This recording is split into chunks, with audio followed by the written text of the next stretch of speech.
Venn diagrams is extremely interesting, and more so when you do it with certain manipulatives.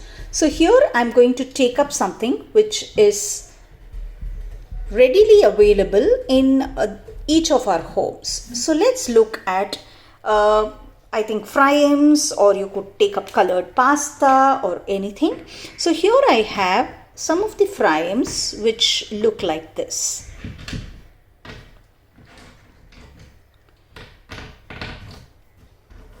So these are the things which I have.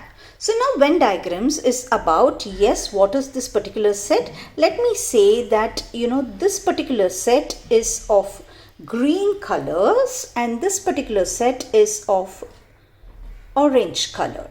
So let me just make a big circle here which is green in color, and we have another circle here which is first one was orange and this is green. So you see that they are disjoint sets.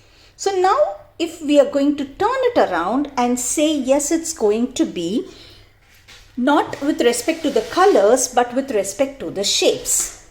Let's say that yes, we want things which are these, let me call them flower-like and let me call them cylinder-like. So if I'm going to say I want all those which are, let me take another sheet of paper for you to show. If we are going to do something like this, so we are going to say that yes, we are going to have all the flower shapes which are in one particular set. So we have all these flower shapes which are in one particular set and the cylindrical ones here. Now assume, if I'm going to say what are the frames or the pastas which are actually going to be green in color as well as the flower in shape, they are going to be, so remember this is green color here which is cylindrical, and here we have the flower shape. So now we are going to say that what are those pastas which are the flower shaped as well as green in color. So we will have one set which is here, remember, because they are beautifully flower shaped. And here we will have the ones which are green in color. So remember this is green. But what about these? These are also green. So then where do they come? So they come in another circle here. So I'm just going to make the common area here, or we call this the intersection area, which says that these are the flower shaped ones and these are the, let's say, the green ones. So which means that the green ones have to definitely be in this circle also. So we move them here, we move them here, and we move them here.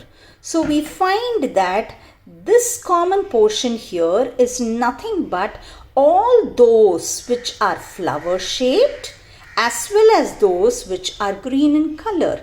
What about these? These are also green. Perfectly right. They remain in the green area, but they are not the flower shaped ones. So here we very clearly say that if A is the set which is the flower shaped and B is the set which is, let's say, green in color, then A intersection B, which we call it by this particular symbol, is this portion here in the middle. So A intersection B, that is those which are flower shaped as well as those which are green in color, are the ones which are here in our example. Isn't this easy? So now what do we say? Suppose for example I have another, say a different color pasta which is not a flower shape, and let's say it's not a cylindrical one, and where do I leave that? I mean, will that come somewhere here or will that be somewhere else? Let's assume that I have something else like this and something else like this, which seems like a broken pasta or a broken fry. So where will they come? Is this cylindrical? No. Or sorry, is this flower shape or is this green? No, it doesn't belong, so it comes outside. And is this the flower shaped? No. Is this green? No. Again, it comes outside. Let me just place it outside for you to see that it can be placed here or there. So this makes it the entire universal set. So this entire thing is called the universal set, which means that your things which do not come under the flower shape or the green color will come outside in that square or the rectangular box which we draw. So now here you can clearly say A is this, B is this, A intersection B is the middle portion, A union B is all of them together. What is A complement? All those which are in A, all those which are in A are in A. A complement is those which are not in A, which are these three cylindrical ones, this one which is outside and this one which is outside. What is B complement? All those in B here, remember, these are the ones here. So those which are not in B are the ones which are outside here. So this is extremely easy and interesting to do it with manipulatives like this. Try these.